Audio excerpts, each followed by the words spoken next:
बचे हुए जीवन में लोगों को ये सच्चाई बता रहे हैं कि भाई कुरान अल्लाह की किताब नहीं है। इसके पीछे पागल होना बेकार बात है। मदरसे वगैरह ये मुसलमानों को खुद तोड़ देने चाहिए। हमने सुना है ना कि कहते हैं इस्लाम पीसफुल धर्म है। काफिर को नजस बताया गया, टट्टी, गधा बताया गया, कुत्ता बताया गया, गंदी चीज बताया गया। पर्दे का असली मकसद क्या है? असल में तो उनकी जो उम्र की आदत थी ना, वो औरतबाजी की थी। वो इधर उधर ताड़ा ताड़ी ज्यादा करते थे। तो औरत की कोई औकात नहीं है इस्लाम के अंदर, किसी भी तरह की औकात नहीं है। औरत को बिल्कुल जो है खेती बता दिया, सूर्य बकर के अंदर बता दिया कि ये तुम्हारी खेती है, इनको बस ऊपर से नीचे से जैसे मर्जी जो, तो ये तुम्हारी खेतियां। ऐसे शब्द भी बोलने अच्छे नहीं है। औरत अगर प्रेग्नेंट भी है, उसका मन नहीं है और आदमी कह रहा है कि चलो लेटते हैं, तो वो मना कर रही है, तो वो उसे पीछ के भी लिटा सकता है। जन्नत में ये मिलेगा, जन्नत में नदियां बहेंगी, जन्नत में हूर होंगी। 72 हूरे का दिया गया है। आदमी की तो हूर मिल रही है, औरत को क्या मिलने वाला है? औरत को कुछ भी नहीं है। वो बताया ना मैंने, वहाँ खाला बना देंगे उसको कोठे की। मोहम्मद साहब का एक किस्सा है। उनकी एक चाची थी आमना, जो कि जवान ही थी और उनकी डेथ हो गई थी। तो उन्होंने उसके साथ कब्र में उतर के सेक्स किया। उनको आदत थी 2-2.5 साल की बच्चियों के साथ मतलब इस तरह की सोच रखी। उसकी उम्र 2 से 2.5 साल के बीच की थी। और वो घुटनों के बल फर्श पे खेल रही थी। वो दूध पीती बच्ची थी, अभी उसका दूध भी नहीं छूटा था, दूध पीती थी वो। उसको खेलती हुई को देखते हुए मोहम्मद साहब कह रहे हैं कि माशाल्लाह, अगर ये बच्ची मेरे जिंदा रहते जवान हुई तो मैं इसके साथ निकाह करूंगा। अच्छा, निकाह के मायने पता है क्या होते हैं? क्या सर? संभोग। अल्लाह खुद कह रहा है कि मैं टेररिस्ट हूँ, मैं दहशत डाल दूंगा और तुम उनके अंग अंग काट देना। Salim sir, very good evening sir. Thank you so much sir, आप हमारे पॉडकास्ट में आए सर। बहुत बहुत शुक्रिया। सलीम सर, हम तो आपको जानते हैं, बहुत लोग जानते हैं सर, आप तो फेमस है सर हमारे सोशल मीडिया पे। जो लोग नहीं जानते, हमारे न्यू व्यूअर्स को आप उनके अपने बारे में बता सके प्लीज़। हाँ, मैं मुस्लिम घराने में पैदा हुआ, शामली से हूँ, रंगरेज बिरादरी से हूँ, जिसको लीलगर बोलते हैं। और आम मुसलमान रहा। ये सब कुछ जो उबड़ खाबड़ मेरी जीवन में हुआ, ये सब शादी के बाद हुआ स्टार्ट। उसी के अंदर तजर्बे हुए, उसी के अंदर तालीम हुई। और उस तालीम में ये समझ में आ गया कि भाई कुरान अल्लाह की किताब नहीं है। फिर किसकी किताब है तो पता यहीं से चल जाता है कि ये मोहम्मद साहब की किताब है। उनकी अपने द्वारा जो बताई गई बातें हैं वो उसके अंदर इंगित हैं, वो लिखी हुई है उसके अंदर। ये समझ में आ गया। फिर हम किसी इंसान के पीछे इतने पागल क्यों बने, हमने छोड़ दिया। फिर सोचा हो सकता है कि भाई चलो इस्लाम का अल्लाह तो नहीं है, हो सकता है क्रिश्चियनिटी का हो, हिंदुज़म का हो। हर जगह कोशिश की, देखा तो पाखंड ही पाखंड मिला। एंड में जाके अपने अंदर ही महसूस हो गया इसके बाहर कुछ है ही नहीं है। तो इन चीज़ों को छोड़ दिया है। इन चीज़ों से अब वास्ता नहीं रहा। मज़ेदार ज़िंदगी चल रही है। सोचा चलो टाइम भी है अभी, हो सकता है 10-15 साल 20 साल जीवन बच रहा हो। तो इस बचे हुए जीवन में लोगों को ये सच्चाई बता रहे हैं कि भाई कुरान अल्लाह की किताब नहीं है। और कोई है उसके बारे में खुद सर्च कर लो, हम तो कह रहे और भी कोई नहीं है। पर कुरान की गारंटी है कि कुरान अल्लाह की किताब नहीं है। इसके पीछे पागल होना बेकार बात है। इसके पीछे जो है टाइम खोना बेवकूफ़ी वाला काम है। स्कूली शिक्षा ग्रहण करनी चाहिए, स्कूल में जाना चाहिए, अपने बच्चों को स्कूल में पढ़ाना चाहिए, अच्छी शिक्षा देनी चाहिए। ये मदरसे वगैरह ये मुसलमानों को खुद तोड़ देने चाहिए, इसके अंदर स्कूल बना देने चाहिए। ये सब मुसलमानों को करना चाहिए, ये सरकार को नहीं करना। ये मुसलमानों का फर्ज है। उनकी जगह है, उसको चाहे बुच्चड़ खाने बना लो, चाहे जो है अशिक्षा के अड्डे बना लो, चाहे उसको प्रयोगशाला बना लो अपने बच्चों के लिए। जो भी तुम देना चाहोगे वो तुम्हारे हाथ है।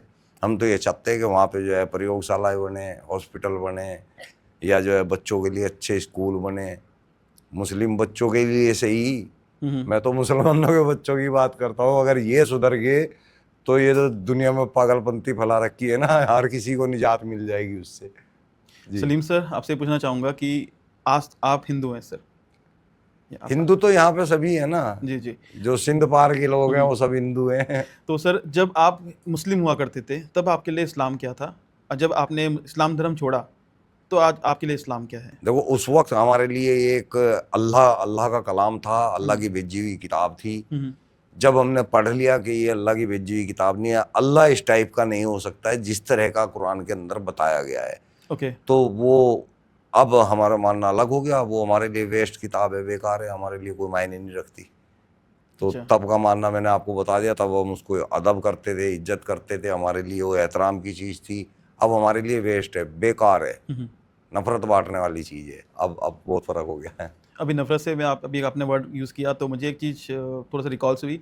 सर हमने सुना है ना कि कहते हैं इस्लाम पीसफुल धर्म है, इस्लाम बड़ा शांति का प्रतीक है, जो हम कहते हाँ, सुनते आ रहे हैं। पीसफुल इसलिए कहा जाता है कि सूरे कुरान की 8वीं नंबर की सूरे में और 12वीं आयत में अल्लाह मियाँ कह रहा है कि भाई मैं काफिरों के दिलों में दहशत डाल दूंगा और तुम उनका अंग अंग काट देना, पोर पोर काट देना, तो पीस पीस कर देना। पीसफुली है भाई। वही मैं सोच रहा था कि सर जब ये कहते हैं कि वह शांति का प्रतीक है और ये आपने कहा काफिरों को। शांति कहीं लिखी हुई नहीं है कुरान के अंदर, शुरू से एंड तक अशांति अशांति। इसे मारो, इसे घेरो, उसे घेरो, उसकी घात लगाओ, लूट के खजाने, यही है कुरान के अंदर।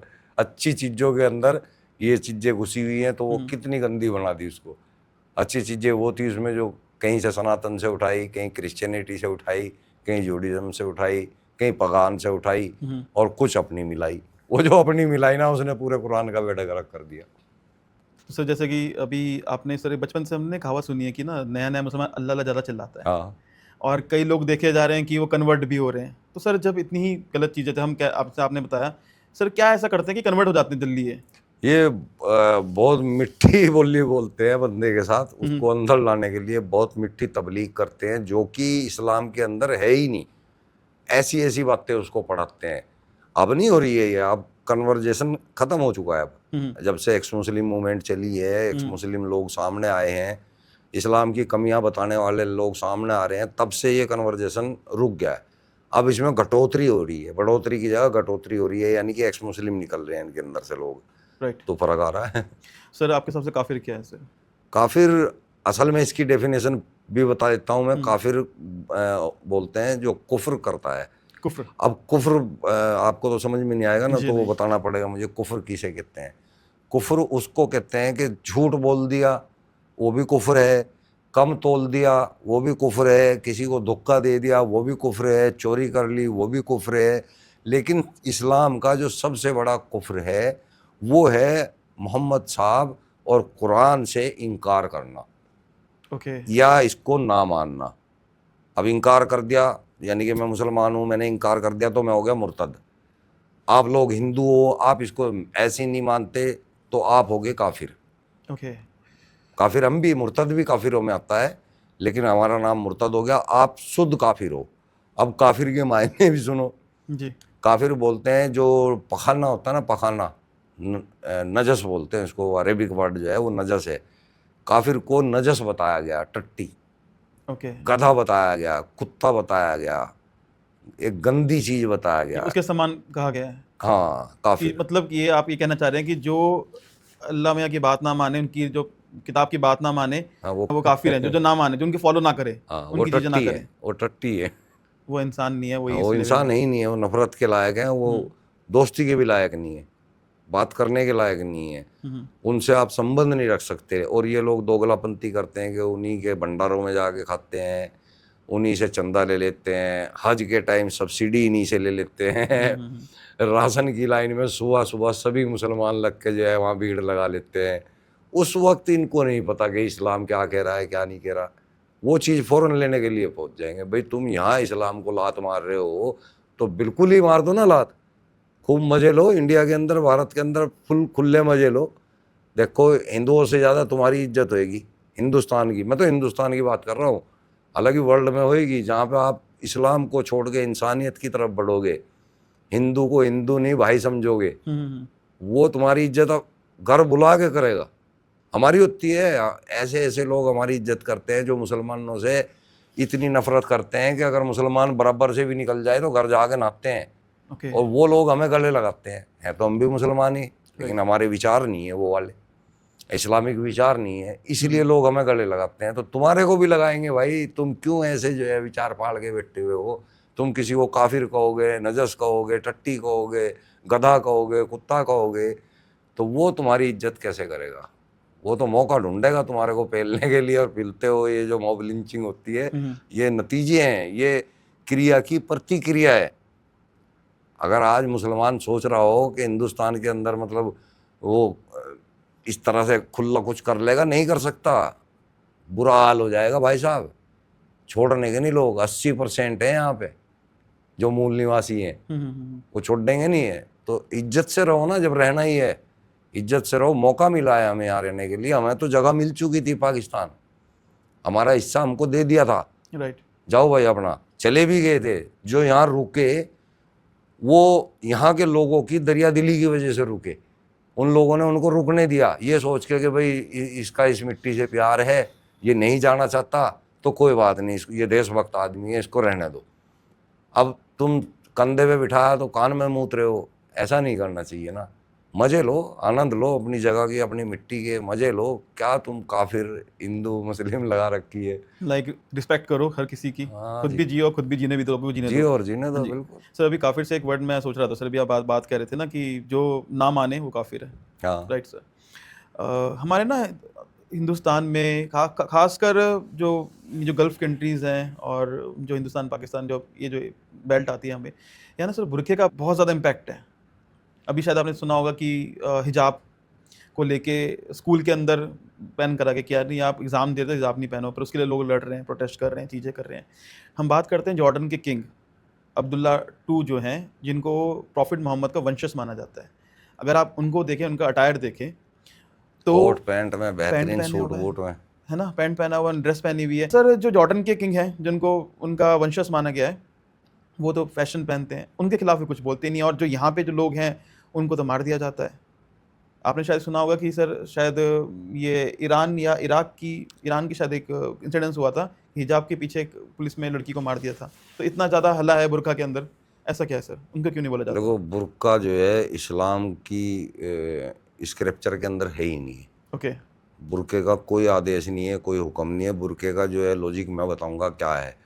पहले ये बता देता हूँ कि कुरान के अंदर जो पर्दे का हुक्म है वो जिलेबाब का हुक्म है। जिलेबाब उसको बोलते हैं जो ऐसे लगाते हैं, जी। जैसे पुरानी पिक्चरों में मास्क टाइप में। लेला मजनू में आपने देखा होगा, लेला को लगा हुआ होता था, उसको जिलेबाब बोलते हैं। उसका आदेश है। बुर्का अरब देश में इसलिए पहना जाता है, वहाँ औरत ही नहीं आदमी भी बुर्का पहनता है। ओके। उसको अल्फी बोलते हैं, जो आदमी पहनते हैं ना उसको अल्फी बोलते हैं। वो सेम बुर्के की तरह ही होती है, जैसे औरत का बुर्का है ऐसे ही आदमी का बुर्का है। वहाँ पे औरत भी कपड़ा बांधती है, आदमी भी सिर के ऊपर वो ढक्कन बांधता है कुकर का, है ना। वो इसलिए बांधते हैं, वहाँ पे रेतीली हवाएं होती हैं, रेत है वहाँ पे, और रेत वो हवा में उड़ के शरीर के ऊपर लगता था, हाथों के ऊपर लगता था, बदन में जाता था, तो वो त्वचा को नुकसान पहुँचाता है। इसलिए उन लोगों ने इस टाइप की ड्रेस बनाई ताकि वो रेत से बचे रहें। ओके। अब ये बेवकूफ़ के बच्चे क्या कर रहे हैं, यहाँ पे कौन सी रेत इनके ऊपर पड़ रही है, उनको देख के जो है कॉपी कर रहे हैं कि भाई हम भी मुसलमान बनेंगे ऐसे। यहाँ के मर्द भी वहाँ की अल्फी पहनते हैं, यानी कि जैसी अल्फी वहाँ सऊदी अरब के अंदर मर्द पहनते हैं, यहाँ ईद के दिन मुसलमान खास तौर पे बहुत लोग सेम टू सेम वही अल्फी सिलवा के पहनते हैं। भाई मूर्खों, वो लोग अल्फी इसलिए पहन रहे हैं कि भाई वहाँ रेत है, तुम लोग उनकी कॉपी कर रहे हो, हिजड़े बन रहे हो ऐसे ही खाम का। जैसे कि सर मतलब वहाँ पे जैसे हमने कहा कि रेत चलती है, रेत उड़ती है, हाँ उससे हाँ बचने के लिए हाँ जैसे कि नॉर्मल देखा गया है कि पहाड़ों में लोग टोपी पहनते हैं, हाँ सर गर्म रहे, हाँ और धूप धूप से बचें, चीज़ें हाँ करते हैं। हाँ। ठीक है सर, अभी बात करते हैं बुर्के की, बात कर रहे थे आप सर। पर्दा, एक वर्ड हमने सुना है कि लेडी को पर्दे में रहना चाहिए, लेडी को पर्दे में रहना चाहिए मुस्लिम के अंदर। सर पर्दे का असली मकसद क्या है, या कि कहीं लिखा गया है, या फिर ये वो उसकी एक आज़ादी छीन रहा है? हजरत उमर थे, और मोहम्मद साहब की असल में तो उनकी जो उमर की आदत थी ना, वो औरतबाजी की थी। वो इधर उधर ताड़ा ताड़ी ज़्यादा करते थे। तो मोहम्मद साहब की वाइफ थी हफ्सा, एक खेत था जिसका नाम अलमनासी खेत है। सारी मोहम्मद साहब की जितनी भी बीवियां थी उसी खेत में सोच के लिए जाती थी, स्पेशल उनके लिए था वो। ओके। वो हजरत उमर वहाँ जाके उनकी बीवियों को ताड़ता था। तो एक दिन हफ्सा ने उनको देख लिया। ये हफ्सा कौन सा? हफ्सा मोहम्मद साहब की वाइफ, ओके। जो बुजुर्ग थी, इनमें सबसे बुजुर्ग थी। उसने जाके मोहम्मद को बताने की सोची। इससे पहले उमर खुद ही मोहम्मद साहब के पास जाके बताने लगा कि आपकी बीवी तो वहाँ बिना पर्दे के ऐसे बैठती है, मेरी भी नज़र पड़ गई। तब ये पर्दे की आयत आई थी इस वजह से आई थी कि औरतें पर्दे में रहा करें। तो औरत की कोई औकात नहीं है इस्लाम के अंदर, किसी भी तरह की औकात नहीं है। औरत को बिल्कुल जो है खेती बता दिया, सूरह बकरा के अंदर बता दिया कि ये तुम्हारी खेती है, इनको बस ऊपर से नीचे से जैसे मर्जी जोतो, ये तुम्हारी खेतियाँ। ऐसे शब्द भी बोलने अच्छे नहीं है, कम से कम अल्लाह के लिए। कोई आम आदमी तो लिख दे, चलो भाई इंसान है, इंसान से गलतियाँ हो जाती है, लेकिन एक अल्लाह मियाँ ऐसे शब्द लिख रहा है कि औरतें तुम्हारी खेती हैं, इसको आगे से जोतो या पीछे से जोतो। ये शब्द कहने वाले थे क्या किसी अल्लाह के? और ये लिखे हुए हैं सर? हाँ, ये लिखा हुआ है, ये कहाँ लिखा है सर? ये सूरह बकरा के अंदर है। कौन सी आयत में सर? ये आयत नंबर अच्छे से याद नहीं, 123 है शायद। चलिए ठीक है। हाँ। तो सर आपके हिसाब से फिर आपने कहा कि औरत ऐसी है, तो आपके हिसाब से मैं पूछना चाहूँ कि डिफरेंशिएट करें, आदमी क्या है इस्लाम धर्म में और औरत क्या है इस्लाम धर्म में? आज ये पुरुष प्रधान है, इस्लाम जो है ना, ये पुरुष प्रधान मजहब है। इसमें औरत की कोई कदर कहीं से कहीं तक नहीं है। इसको अपनी मर्जी से शादी करने की इजाज़त नहीं है, इसको तलाक देने की इजाज़त नहीं है, इसको सज संवर के जाने की इजाज़त नहीं है, इसको शिक्षा लेने तक की इजाज़त नहीं है। क्या मतलब कर क्या रही हैं औरतें इसके अंदर? औरतों को सबसे पहले लात मारनी चाहिए इस मजहब को। जन्नत में भी इनकी कोई औकात नहीं है, वहाँ पे भी इनको कोट्टे की जो है खल्ला बना देंगे कि भाई चल तू अपने आदमी के लिए औरों का टाइम फिक्स कर, कौन सी किस टाइम जाएगी। तो औरत की कोई इसमें इज्जत है नहीं है जी। और आदमी की सर? आदमी की तो है ना, इतनी इज्जत है कि औरत अगर प्रेग्नेंट भी है, उसका मन नहीं है और आदमी कह रहा है कि चलो लेटते हैं, तो वो मना कर रही है, तो वो उसे पीट के भी लिटा सकता है। तो ये पुरुष प्रधान है, मोहम्मद साहब का बनाया हुआ, उन्होंने अपने फ़ायदे के लिए सारे काम किए हैं। हमने सर जैसे सुना है ना कि अभी आप कह ही रहे थे, चाहे औरत की वैल्यू नहीं है इसके अंदर। मुस्लिम धर्म में ना जन्नत का बड़ा यूज़ करा था, जन्नत में ये मिलेगा, जन्नत में नदियाँ बहेंगी, जन्नत में हूर होंगी, 72 हूरें का दिया गया है। आदमी की तो हूर मिल रही है, औरत को क्या मिलने वाला है सर? औरत को कुछ भी नहीं है, वो बताया ना मैंने, वहाँ खाला बना देंगे उसको कोट्टे की, और कुछ है ही नहीं है औरत के लिए जी करके भाई वहाँ औरत को कोई नेमत मिलेगी, कोई बेहतरीन इनाम मिलेगा। ये बताया कि वो उन 70-72 उरों की सरदार बनेगी। अच्छा। सरदार बन के अपने आदमी की टाइमिंग फिक्स करेगी। कौन औरत ऐसा चाहेगी कि भाई मैं अपने आदमी को किसी औरत के पास जाने दूँ, और वो भी मैं खुद? कोई भी औरत नहीं चाहेगी। ये तो औरत को सजा है मेरे ख्याल से। हाँ जी, हाँ जी, हाँ जी। औरत की तो अच्छा सर, ये हलाला, ये इस पे इतनी चर्चा क्यों होती है? क्योंकि हलाला का ये असली मकसद क्या है सर? बहुत गंदी प्रथा है असल में। ये हालांकि मोहम्मद साहब ने ही चलाई थी ये प्रथा। वजह क्या था कि लोगों की बीवियों के साथ सोने का मौका मिल जाता था, ओके। उनके साहबाओं को मौका मिल जाता था। रीज़न? रीजन तो ये था कि भाई आदमी को डराना, कि भाई तू डरा, इतना डरा दो इसको कि ये तलाक ना दे सके। ओके। अब डराना अगर उसे था तो हलाला उसके साथ करवाते ना फिर। जैसे अगर गलती आदमी कर रहा है, तलाक आदमी दे रहा है, सजा तुम औरत को दे रहे हो, औरत को किसी और के पास सुला रहे हो, तो तुम 2-4 मौलवी उसी पे क्यों नहीं चढ़वाते? तो सर ये आज भी होता है हलाला? हाँ, अभी भी होता है। तो आप जानते हैं किसी को आपने कर जिसने ये सब? हाँ, बहुत करते हैं, मैंने खुद किए हुए हैं। आपने हलाला किया हुआ है? हाँ। तो क्या मिलता है सर उनको, जो मतलब बस मजे मजे के लिए? पैसा नहीं, पैसा ही अच्छा, मिलता पैसा है। दिया जाता है इस चीज़ के लिए? हाँ, पैसा लेते हैं। और बहुत से तो पैसा भी ले लेते हैं और जो है तलाक भी नहीं देते फिर, और रखते हैं अपने साथ।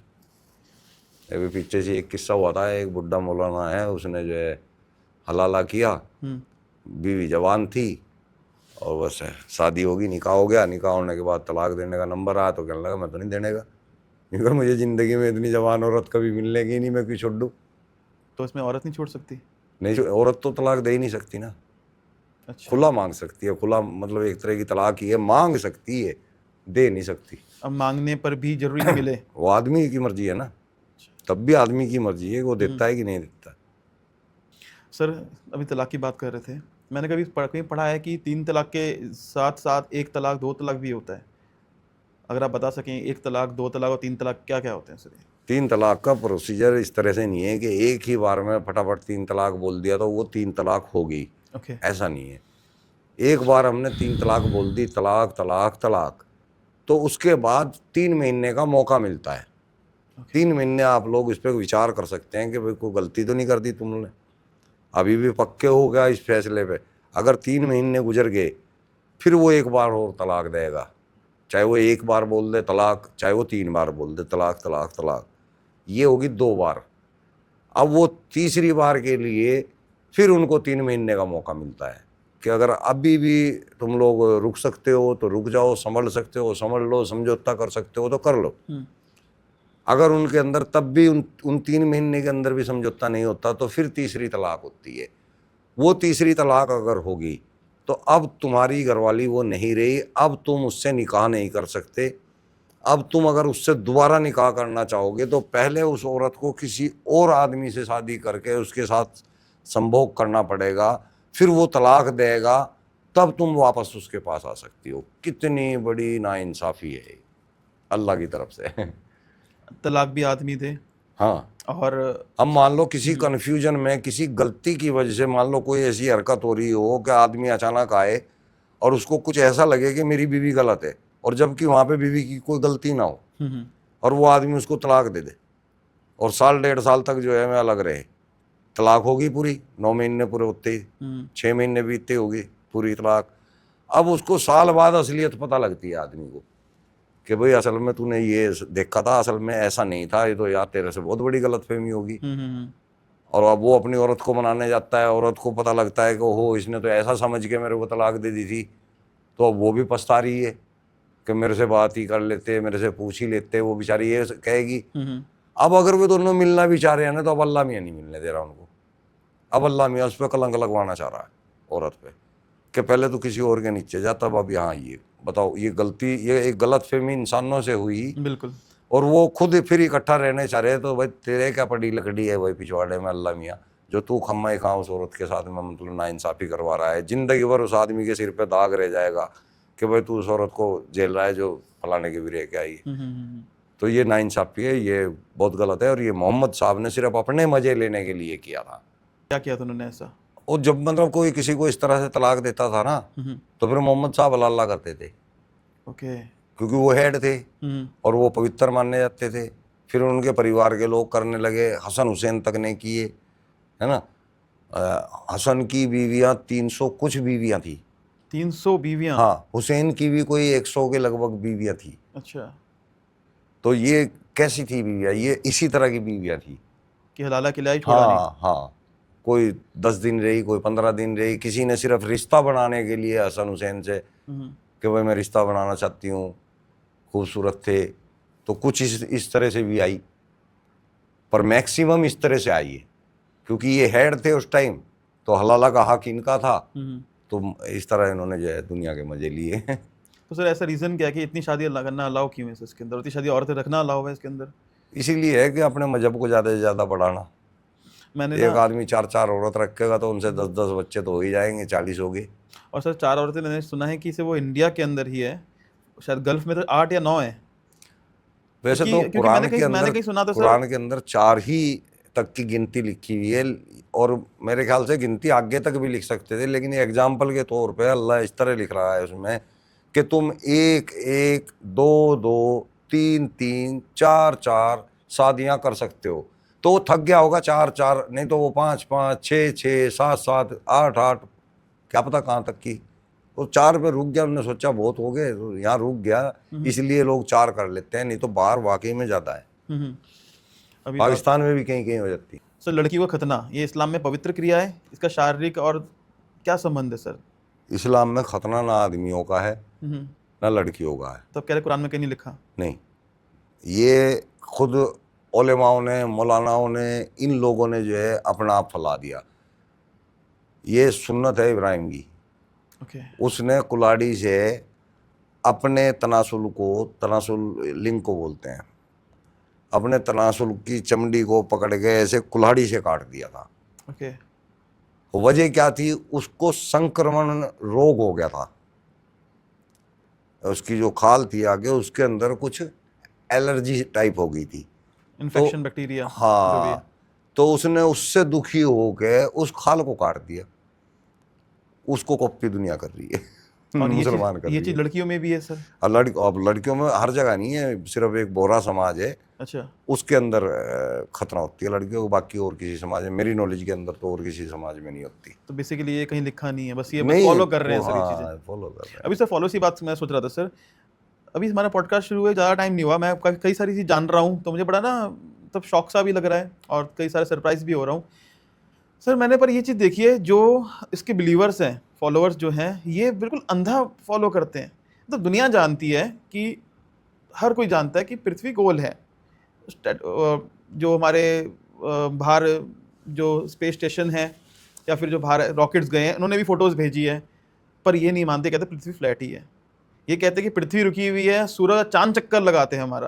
तो इतना क्या है ऐसा, मतलब मैं कहूँगा वो सर की पढ़ाई लिखाई क्या चली जाती है, मदरसे में ऐसा क्या करवाते हैं कि उनको इसी से मतलब ही नहीं है। मैंने एक रील देखा था सर, उसमें ये कहा, तो वो जो बच्चा था वो यही कह रहा था कि सूरज और चांद चक्कर लगाता है, और फिर उसने कहा कहाँ पढ़ा है आपने, कह रहा हमारे पढ़ाते हैं हमारे, तो इसमें यही पढ़ा और यही सच्चाई है ये। तो ऐसे सर क्या है, इतना इम्पैक्ट डाल देते हैं, इतना क्या कराते हैं कि सर ये सब चीज़ जो साइंस है, जो रियलिटी है, वो भूल जाते हैं कि यार नहीं ये नहीं है, यही सही है। एक्चुअली धरती चपटी बताई नहीं गई उसके अंदर, हम्म। लेकिन जिस तरह से समझाया गया उससे पता लगता है कि वो चपटी ही बता रहे हैं, चपटी नहीं बताई गई है।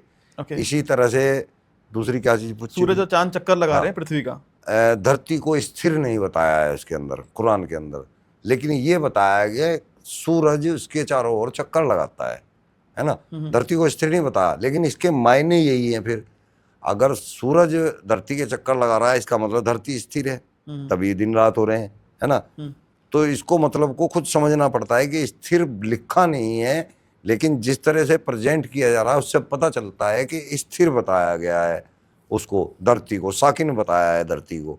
इसी तरह से इसको फ्लैट किस तरह से समझा जाता है कि उन्होंने बताया, अल्लाह ने जो आयत में भेजा है कि हमने तुम्हारे लिए एक धरती को बिछोने की तरह बिछा दिया है, तुम उस पर लेटो आराम करो। तो बिछोना जाहिर है फ्लैट होता है, इस है ना, तो गोल नहीं होएगा कभी भी बिछोना। तो इससे लोग लेते हैं कि ये फ्लैट है, बट सर बिल्कुल साफ फ्लैट लिखा नहीं है, लेकिन जब हम उसकी तरीके को समझते हैं तो पता लगता है कि फ्लैट की बात हो रही है। मुझे ना एक बहुत पहले का एक इंसिडेंस याद आता है, मैंने कहीं पढ़ा था, उसमें कहा गया है कि आफ्टर डेथ, वाइफ की डेथ के बाद भी जो उसका हस्बैंड है या उसका पार्टनर है, उसके साथ फिजिकली शायद 6 घंटे तक फिजिकली इन्वॉल्व हो सकता है। इसमें क्या कहेंगे आप, कैसा सच अच्छा, है इस बात? ये हाँ ये सच है, मतलब ये तो नहीं मुझे पता कि हो सकता है या नहीं हो सकता है, इसका तो मैं नहीं कहता, मैं तो बुरा काम मानता हूँ इसको, अच्छा नहीं मानता। लेकिन मोहम्मद साहब का एक किस्सा है, उनकी एक चाची थी आमना, ओके। जो कि जवान ही थी और उनकी डेथ हो गई थी।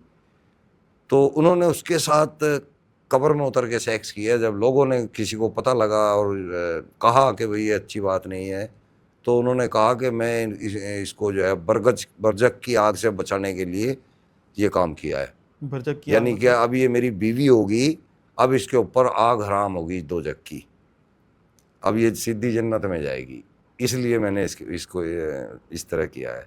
अच्छा, ये हदीस जो है अब भी एकदम से मुझे याद नहीं आ रहा इसका नाम, किताब का नाम, ये इंटरनेट से मुस्लिम स्कॉलर ने उड़ा दी है हदीस। अब ये किताब किसी के पास पढ़ी हो तो पढ़ी हो, नहीं तो अब ये मुश्किल मिलती है, क्योंकि ये छप भी नहीं रही किताब, इसके अंदर ये गंदी हदीस थी ये मोहम्मद साहब की, इसलिए मुसलमानों ने इस हदीस को ख़त्म करवा दिया। मतलब सर मैं शौक हो रखा हूँ ये बात सुन के कि कभी हमारे सामने कोई जानवर भी मर जाता है तो हमें दया दया आ जाती है, हाँ, या हम उस पे फेस पे मतलब बॉडी पे कपड़ा रख देते हैं। मतलब कैसे कोई कर सकता है ये चीज़ें, मतलब बहुत ही शॉकिंग बात है ये तो, हाँ, ये ये चीज़ भी। मतलब कितनी मानसिकता आदमी की उसकी ख़राब होगी जो ऐसा काम करेगा। कैसे सर ये इतना अंधविश्वास कैसे फैलता जा रहा है सर ये? अच्छा, अंधविश्वास फैलने का मैं आपको बताता हूँ, मैं पहले पीर के ऊपर, मज़ार के ऊपर भी रहा हूँ, अच्छा। खादिम रहा हूँ मैं। अम्बाला के पास खेलन मालन गाँव है, वहाँ पे ज़्यादा टाइम बैठा हूँ मैं। ओके। तो मैंने अपनी आंखों से देखा है कि लोगों के अंदर अंधविश्वास कैसे फैलता है, ये मज़ारों के लिए, या जो मानते हैं कि भाई ये जिन होते हैं वगैरह वगैरह, ऐसी रूहानी ताकतें होती हैं, पीर होते हैं, इसके बारे में लोगों को कैसे मतलब दिमाग में भरता है। मैं एक्चुअली लंबा तो हूँ ही, राइट। और मैं उस वक्त सलवार और कुर्ता पहनता था, लंबा कुर्ता होता था मेरा और सलवार ऊंची होती थी मेरी, और एक टेढ़ा मेढ़ा सा डंडा, मैं भी पूरा वहाँ बवंडर मचाने वाला पाखंडी था ना, मैंने भी पूरा पाखंड कर रखा था वहाँ पे। तभी आप जानते हैं इन सब चीज़ें के बारे हाँ में। हाँ, ये सारे कर्म कांड करे हुए हैं मैंने। तो टेढ़ी मेढ़ी सी लकड़ी थी, वो बहुत बेहतरीन थी, मैं तेल पिला पिला के मालिश करता था उसकी। वो डंडी थी लंबी, लठ था वो, उसको लेके मैं चलता था पैदल। अब मेरे पीर से मेरे घर के बीच में एक नदी पड़ती है डांगरी, ओके। उस पीर के पिछवाड़े से ही रेता स्टार्ट हो जाता है, रेत होता है नदी का, वो फैला हुआ बहुत दूर तक। तो वहाँ पगडंडियाँ भी हैं जिससे बुग्गी बुग्गी साइकिल मोटरसाइकिल वाले निकलते हैं, उसमें से नदी में से ही जगह बनाए रखी है गांव वालों ने। राइट। तो वो वहाँ से निकलते थे, लेकिन वहाँ एक तो शमशान घाट है बिल्कुल जमुना उसके नदी के किनारे ही, और नदी क्रॉस करते ही फिर वो पीर है जिस पे मैं बैठता था, और वो पीर भी फेमस है। तो रात को मैं 9 बजे 9:30 बजे कभी 10 बजे तक अपने घर की तरफ चलता था। उस दिन मैंने देखा कोई 8:15 8:30 का टाइम हो रहा था, तो बारिश का वक्त हो गया। अब मैंने सोचा यार तू आज जल्दी निकल ले, बारिश का वक्त हो रहा फिर भीग जाऊंगा। तो मैं फटाफट अपना वहाँ से ताम झाम सा जो भी होता है अपना लपेट लपूट के सही करके अपना गले गुल्ले में जो 4-6 रुपये आते हैं अपने में निकाल ले, और अपना मैं चल दिया। अब वो इतना चलते चलते हल्की हल्की बारिश शुरू हो गई और बस बिजली कड़कने लगी और अंधेरा हो ही चुका था, मतलब खेतों में तो फिर भी लेकिन दिखता है जी। दूर से दूर तक, और सफ़ेद कपड़े मेरे थे। और मुझे उधर से आता हुआ दिखा एक मोटरसाइकिल वाला। बारिश हल्की हल्की होने लगी तेज, मुझे दिख रहा था कि 2-3 मिनट में तेज हो जाएगी बारिश, और होनी भी थी, हुई भी। तो जब वो मोटरसाइकिल वाला आने लगा मैंने सोचा फटाफट चलूं, नहीं तो वो पगडंडी से आगे निकल जाएगा। मैं दूसरी साइड से निकल रहा था, वो दूसरी साइड से आ रहा था, ऐसे टकराव होना था हमारा। ओके। फिर मुझे उसी की साइड में मुड़ना था। अब मैंने देखा वो आ रहा है, मैं तेज तेज हो लिया। अब वो भी मेरे को देख रहा है। अब मैं लंबा आदमी, अब जब बिजली कड़क रही थी तो सफेद कपड़ों में मैं बिल्कुल ही अलग दिख रहा अलग ही था। दिख रहे हाँ थे। लंबा मैं हुई अंधेरा। काफी, राइट। हाँ और जी। पीर उधर है। ओके। अब वो मुझे पहचानता नहीं होगा कि भाई ये पीर के ऊपर खादी में है या नहीं है, अंधेरे में क्या पता चल रहा है। अब वो मुझे देख कर डर गया। ओके। अब उसने इस मोटरसाइकिल को तेज कर ली। अब जब उसने तेज करनी मुझे लगा कि यार ये तो जल्दी निकल जाएगा, तो मैं भी तेज हो लिया। तो मैं भी फटाफट ऐसे तेज हो लिया। अब उसने देखा मैं तेज हो लिया, उसने और स्पीड बढ़ा ली। कि भाई ये तो मेरा पीछा कर रहा है। हाँ अब उस जब हम आमने सामने आने वाले थे ना, उसने स्पीड इतनी भयंकर कर रखी और यूं हो गया वो मेरी साइड से, और इतना घबरा रहा, वो बहुत ज्यादा घबरा रहा। और बस उसकी बाइक ऐसे, रेत है वहाँ, रेत पड़ा हुआ, उसकी बाइक ऐसे, उसने पैर दोनों ऐसे फैला लिए और भयंकर रेस में भागा। अब मैंने उसको जब देखा ना बिल्कुल मेरे आगे आ लिया, ओ मैं कहा भाई रुक तो सही। बस उसने तो जो ऐसे गया ना, ओ चीखे मारने लगा वो वहाँ। अब मैं कहा यार ये चीखे क्यों मार रहा है, मैं क्या चक्कर है। मैं कहा हो ये तेरे को कुछ ऐसी वैसी चीज समझ रहा है। अब भाई मैं चला गया अपने घर पे, वो भी चला गया अपने घर पे, मेरा घर भी उसके पास ही है, वहां से मुझे वो डांगरी नदी भी दिखती थी। ओके। मैं अब अपने घर जाके मैं बताई वहां पे, मैं कहा देख यार इस तरह के लोग हैं। मैं रुक रहा था और वो रुका नहीं, डर के भाग गया। मैं कहा उसे लगा कि भाई कुछ है। अब थोड़ी देर बाद देखा तो आधे पौने घंटे के बाद वहां हज्जूम लगा हुआ गाँव, वो माजरी गाँव है, वहां पे गाँव के लोग इकट्ठे हो रहे, लठ ले रहे, और भाई मसाले जला रखी, और वहां सारा घेर रखा उन्होंने वहां खड़े। मैं कहा भाई क्या चक्कर हो रहा है, इतनी भीड़ क्यों इकट्ठी हो रही है। तो मैं भी देखने चला गया। मैं कहा भाई क्या चक्कर हो रहा। तो मैंने वहाँ पूछा अपने जो भेड़ बूढ़ वाले जानने वाले थे मेरे, मैं क्या बात क्यों भीड़ इकट्ठी हो रही है, कुछ डकैती चोरी कुछ ऐसा हो गया क्या। कह रहे नहीं छलावा आ गया था, छलावा ने एक बंदे को पकड़ लिया था गाँव के। अबे मैं कहा छलावा मेरी समझ में आ गई कहानी। ये तो मैं ही था। मैं कहा यार अब इसको क्या बताऊँ, मैं आ गया, मैं घरवाली को बताया, मैं कहा भाई इस तरह कर लगे वहाँ बताओ। अब उसने वहाँ पूरे गांव को यही फैला दिया, वहाँ पक्का हो चुका है कि यहाँ छलावा है। वहाँ लोग जाते हुए डरते हैं 8 बजे के बाद कि कल को हमारे पे न झपट जाए। हाँ पहले तो वहाँ वो शमशान का डर था ही, फिर वो छलावे का डर हो गया। डर हो गया। इस तरह लोगों के अंदर जो है ना ये घुसते हैं अंधविश्वास। अंधविश्वास घुसता है सर। सर अभी आप बात कर रहे थे ना, पीर बात कर रहे थे। हाँ मैंने कई जगह देखा सर, रोड पे वो मज़ार बनी हुई है, पीर बनी हुई है। ये सर मतलब पीर मतलब क्या है? जो होती है उनकी उनकी वो क्या है, क्या कहेंगे सर, कब्र कहेंगे, उनकी कब्र है वो फ्लाईओवर के ऊपर रोड पे। ये कैसे बन गई सर? हाँ तो ये सोच क्या मकसद क्या ये है सर आदमी उसके को पीछे? सोच लेना चाहिए कि भाई इसके पास पीर के पास मरने के लिए कोई जगह ही नहीं बची। ये इतना अच्छा आदमी था कि इसको लोग पूज रहे हैं, इसको मान रहे हैं, मतलब इसकी मौत ऐसी जगह हो रही है, रेल की पटरियों पे मर रहा है, इसे कोई ढंग की जगह भी नहीं मिली मरने के लिए। ये सब धंधे हैं, दुकानदारी है। मैंने खुद ये नारायणगढ़ के अंदर मैंने बताया हुआ है, और कोई पॉडकास्टों के अंदर मैंने भी खुद जो है प्लांट किए हुए हैं पीर। आपने बनाए हैं सर? हाँ मैंने बनाया है, और उनमें मकसद से क्या है सर इसका? एक चल रहा है बढ़िया यार, एक तो खत्म हो गया, एक बढ़िया चल रहा है। ताकि लोग आगे पैसे देके जाएं, हाँ देते हैं, वहाँ ट्रक वाले फेंक फेंक के जाते हैं पैसे। और वही डर हाँ के मारे कि हाँ भाई ये चीज़ ना, क्योंकि मैंने ना बहुत पहले कहीं सुना था, दिल्ली में ही कोई है कि वहाँ से निकलते हैं पुल के ऊपर से, और जहाँ के मत्था ना टेके, हाथ ना जोड़े, मतलब सिर ना झुकाया जाए, तो एक्सीडेंट हो जाता है। हाँ, पक्के पुल वाले बाबा। हाँ शायद है ना, कहीं सुना है, ये वेस्ट दिल्ली या नॉर्थ दिल्ली की तरफ ही है। हाँ हमने कहीं मैंने चीज़ सुनी है चीज़ें। तो सर ये आपके हिसाब से ये सब बकवास बात है? सब बकवास है जी। सब बकवास चीज़ें हाँ, हैं। जिस पीर के कहते हो जाके लात मारूं, कोई भी आके देखे मेरे को हल्का सा मेरा बाल भी हिला के दिखा दो, कोई पीर, किसी पीर में कोई ताकत नहीं है, किसी मजार में अंदर कोई ताकत नहीं है ऐसी। हम्म, मैं मंदिरों की बात करता हूँ, मंदिरों के अंदर भी ऐसा कुछ नहीं है। ये शांति के लिए बैठने की चीज है, अपने मन को शांत करने के लिए बना रखी है चीजें। भगवान, ईश्वर, अल्लाह किसी ऐसे स्थान पे नहीं मिलेगा, तुम्हारे अंदर मिल जाएगा, बाहर कहीं भी नहीं मिलेगा। मैंने कई बार रील भी कहते हैं, ये भी रील देखी है, जो वेस्टर्न कल्चर जो भी नॉर्मल है, ड्रेस पहन के जा रहे हैं, उनको रोक रोक के कह रहे कि आप ये बुर्का पहन के देखो, हिजाब पहन के देखो, आप कैसे लग रहे हो, आपको दिखाया जा रहा है उसके अंदर। तो सही है सर ये? आपको कभी कोई बुरखे वाली सुंदर लगी है? नहीं सर, मैंने तो कभी देखी, ध्यान नहीं दिया सर कभी इतना। बुरखे वाली दिखी नहीं कभी आपने?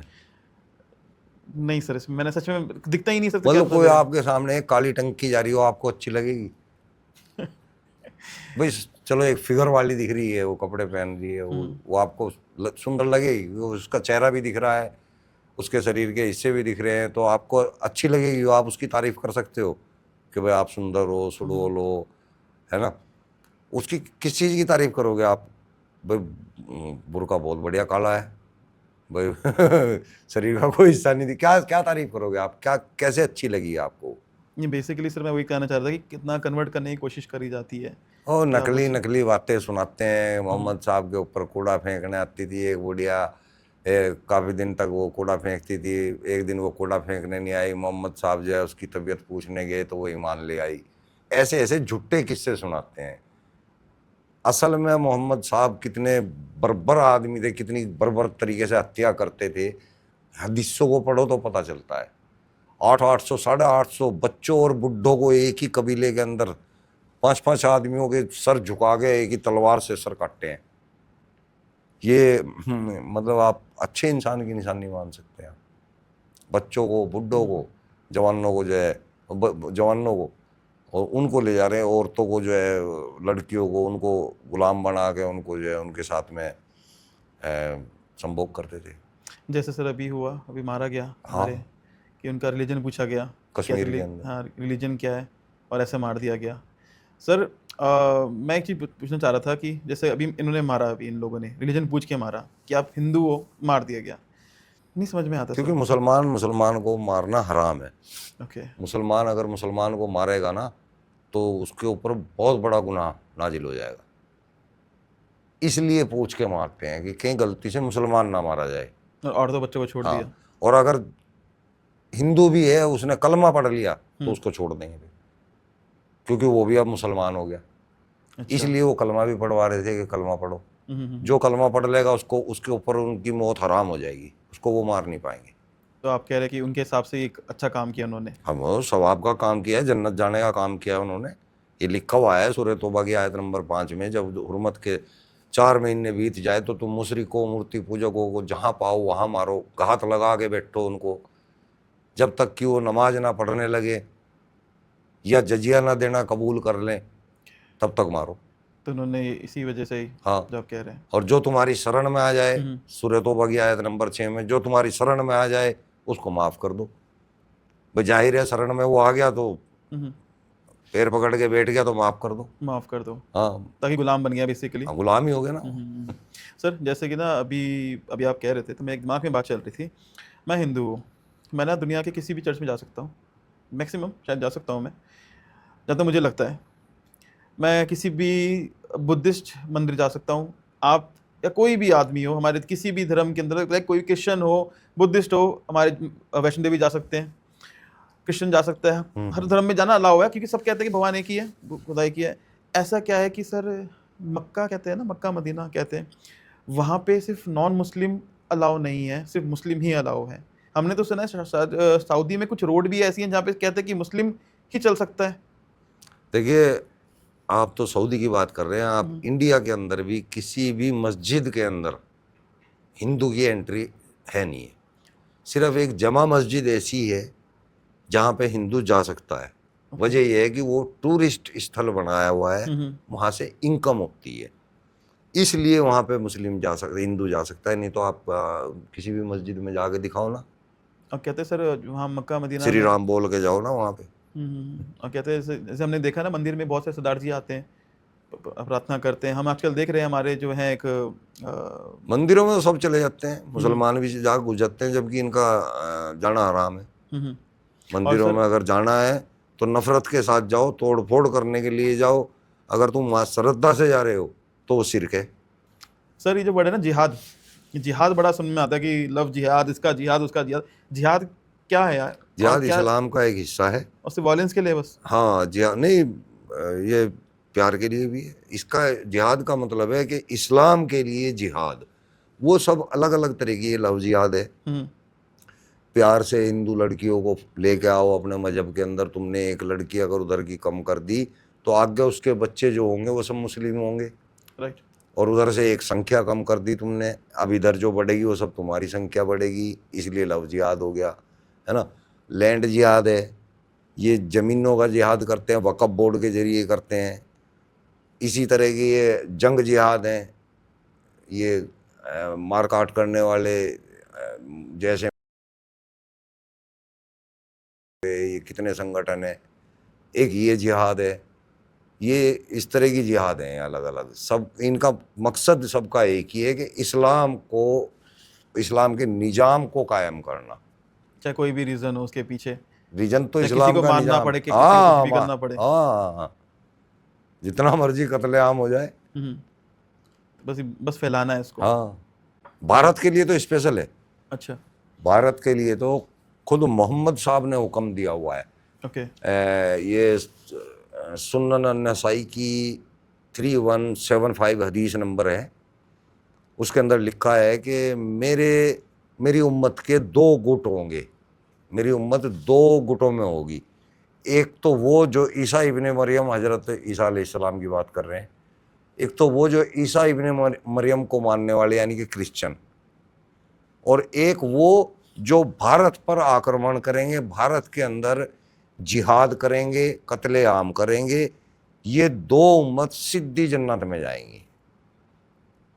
एक तो क्रिश्चियनिटी को बता दिया, और एक उसको जो भारत के ऊपर हमला करेगा।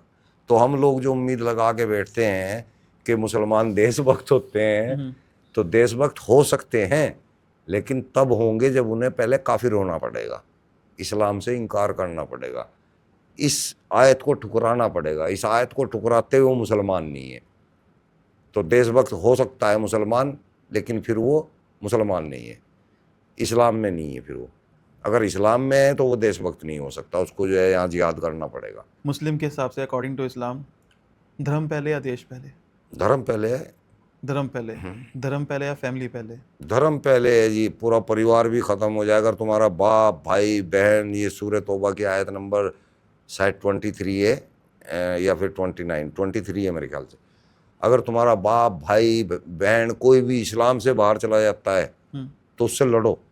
लड़ो का मतलब मारो, मारो, जब तक कि वो इस्लाम में वापस ना आ जाए, तौबा ना कर ले। तौबा ना कर ले इस चीज़ से। सर अभी आपने कहा था ना क्रिश्चियंस, ये भी मतलब मैं समझा नहीं इस चीज़ को लेके कि क्रिश्चियंस भी इनकी टोली? एक्चुअली क्रिश्चियनिटी इस्लाम के अंदर सबसे ज़्यादा है, यानी कि कुरान के अंदर सबसे ज़्यादा ईसाइयत से नकल ली है। और मोहम्मद साहब इस्लाम क्रिश्चियनिटी को बदनाम नहीं करना चाहते थे, इसलिए उन्होंने क्रिश्चियनिटी को अच्छा बताया उस इस्लाम के बाद, यानी कि कुरान को फर्स्ट बताया, सेकंड पे बाइबल बताया है। ओके। और तौरा, जबूर, इनको भी कुरान का हिस्सा बताया है।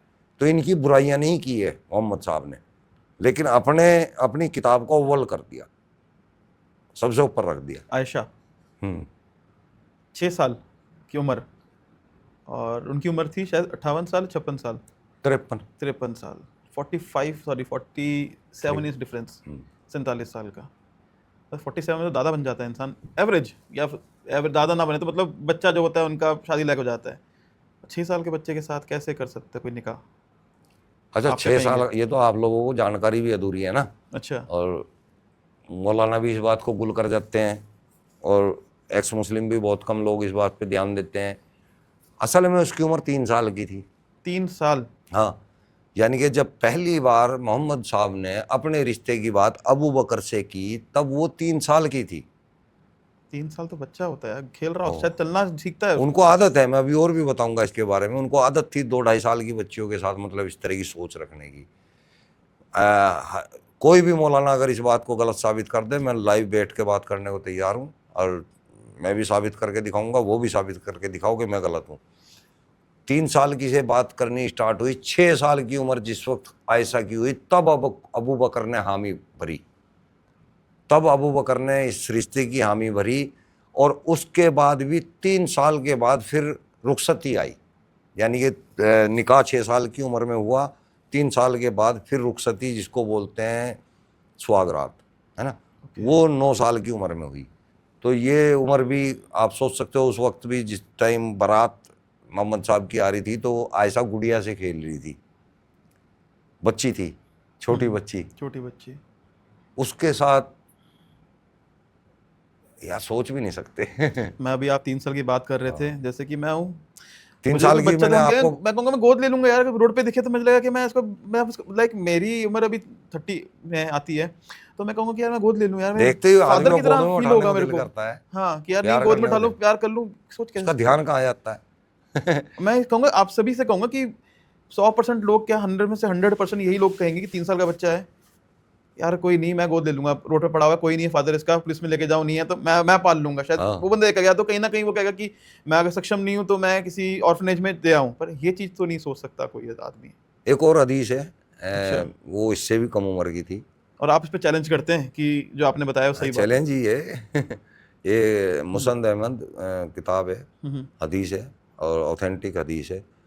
इसकी हदीस नंबर 26,870 के अंदर इब्ने अब्बास बयान करते हैं, हम्म। क्योंकि इब्ने अब्बास का घर था, उन्हीं की बेटी थी। तो इब्ने अब्बास की बेटी, जिसका नाम उम्मे हबीबा था, उसकी उम्र 2 से 2.5 साल के बीच की थी, ओके। और वो घुटनों के बल फरस पे खेल रही थी। वो दूध हाँ। पीती बच्ची थी, अभी उसका दूध भी नहीं छूटा था, दूध पीती थी वो।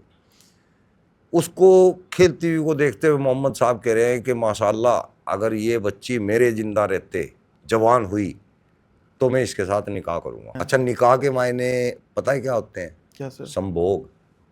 तो इतने छोटे बच्चे को देख के तो अरेबिक यही में कहेगा। निकाह जो वर्ड है उसके मायने हैं सेक्स करना, संभोग करना।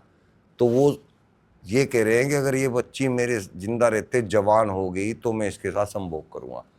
2-2.5 साल की बच्ची, लानत है वही यार। और नॉर्मली एक और इंसान। इसको अपन पैगंबर मान रहे हैं, मौलानाओं के पीछे लगे हुए हैं। अब पढ़ो ना हदीस। ऐसा क्या है सर, इतनी चीज़ें खराब होने के बाद भी लोग इतना ज़्यादा क्यों फॉलो, कि भाई आंख बंद करके फॉलो कर रहे अब हैं हम कि। ये नहीं कह रहे कि मोहम्मद साहब का करेक्टर ऐसा था, हम्म। हमारा कहना ये नहीं है कि मोहम्मद साहब का करेक्टर ऐसा था। ये लिखा हुआ है, उनका करेक्टर लिखा हुआ है ऐसा है। अब ये किसी ने साजिश के तहत लिखा है, मोहम्मद साहब के करेक्टर को बदनाम करने के लिए लिखा है, या मोहम्मद साहब जैसा कोई करेक्टर है ही नहीं, ये अलग बात है ना। बेसिकली कोई अगर 2-2.5 साल की बच्ची को देखे तो ये कहेगा यार इसको मैं अच्छा पढ़ाऊंगा, वो ये बोलेगा कि यार सक्षम नहीं तो मैं अच्छा पढ़ाऊंगा उसको, मैं स्पॉन्सर करता हूँ उसकी पढ़ाई, है ना। कई सारे फिल्म स्टार या कई सारे लोग होते हैं कि क्या कहते हैं यार, लाइक सुकून पाने के लिए जाते हैं ऑर्फनेज की, यार बच्चों के लिए मैं मिठाइयाँ दे के जा रहा हूँ क्योंकि माँ बाप नहीं है, या कोई भी बात है, छोटे बच्चे हैं उनको देख के प्यार आता है। हम रोड पे चल रहे थे, मॉल में घूमते, बच्चा देख के प्यार आता है यार, गाल खींच लेते हैं यार, कितना प्यारा है ना, हाँ, गोदी में उठा लेते हैं उसको।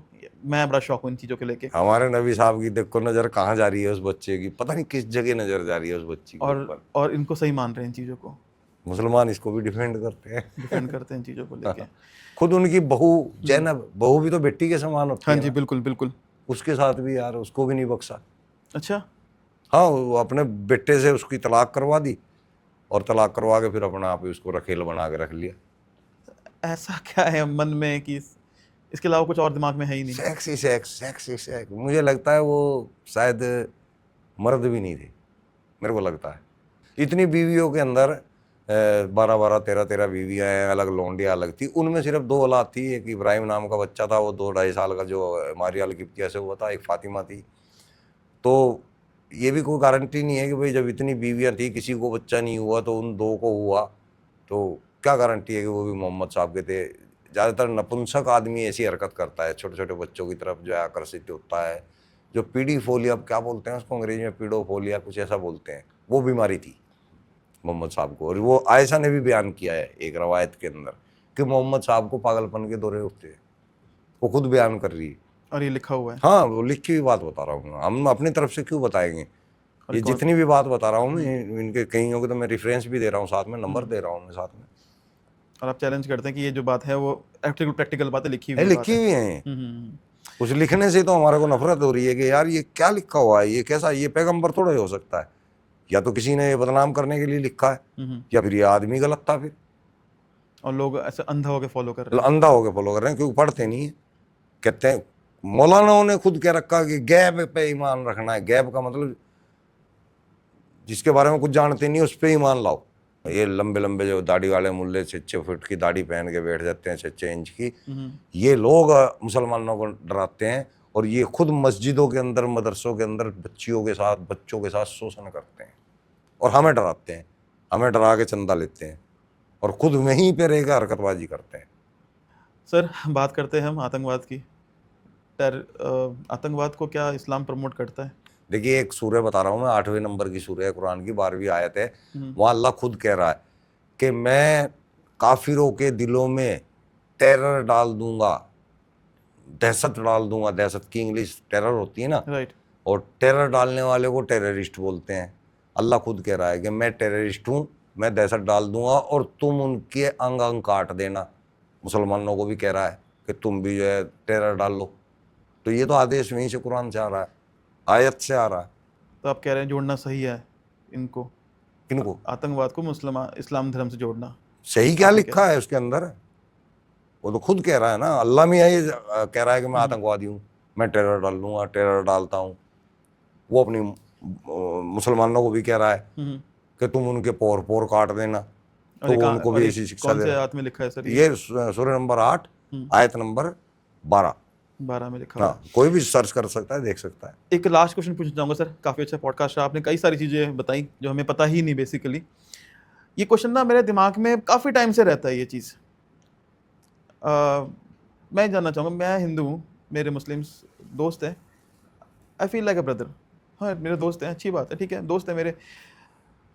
उनके साथ कुछ गलत होगा तो मुझे बुरा लगेगा, मेरे दोस्त के साथ गलत हो रहा है मैं साफ कहूँगा। कई सारे राइट्स में भी होता है कि ना छुपा लेते हैं अपने घर के अंदर कि नहीं यार तुम सेफ है, यहाँ पे मदद करते हैं लोग।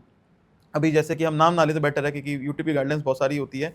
अभी आप देख रहे हैं 2 देश लड़ रहे हैं, अभी जो लड़ाई हो रही है, पूरे विश्व के मुस्लिम्स वहाँ पे इमोशन जाहिर कर रहे हैं कि उनके साथ गलत हो रहा है, ठीक है, उनकी इमोशंस हैं, गलत हो रहा है बिल्कुल। पर एक मुस्लिम तब क्यों नहीं सवाल उठाता जब उसके साथ में जो रह रहा हिंदू है उसके साथ गलत होता है? जैसे कि अभी कश्मीर में हुआ, बांग्लादेश में हुआ, वो हिंदू तो आपको हर त्योहार पे दुआ सलाम कर रहा है, मिल रहा है, आपको नमस्ते कर रहा है, आपसे आस-पास जरा आपको कहीं न कहीं हेल्प कर रहा है।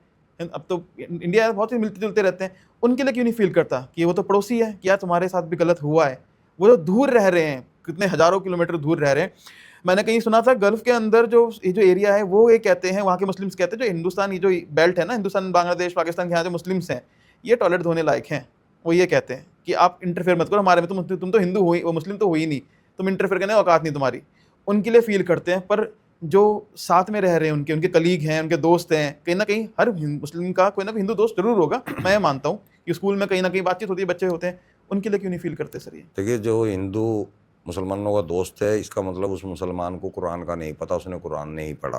ओके। कुरान की आयतों में खुद बताया गया है कि काफिरों से या मूर्ति पूजकों से या मुशरिकों से अतरंग दोस्ती ना करो, इनके साथ बातचीत ना करो, इनसे मेल जोल ना करो, है ना, ये कहा गया है। तो अगर कोई आपसे दोस्ती कर रहा है तो या तो वो अलतकैया कर रहा है या फिर उसको इस्लाम का नहीं पता। 2 ही बात है इसकी।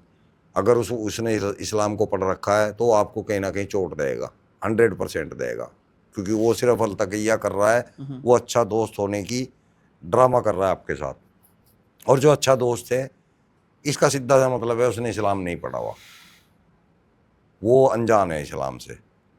कुरान की ये आयत है कि काफिरों से तो दूरी ही रखनी है, हर तरह से अतरंगी उनके साथ रहना ही नहीं है बिल्कुल भी।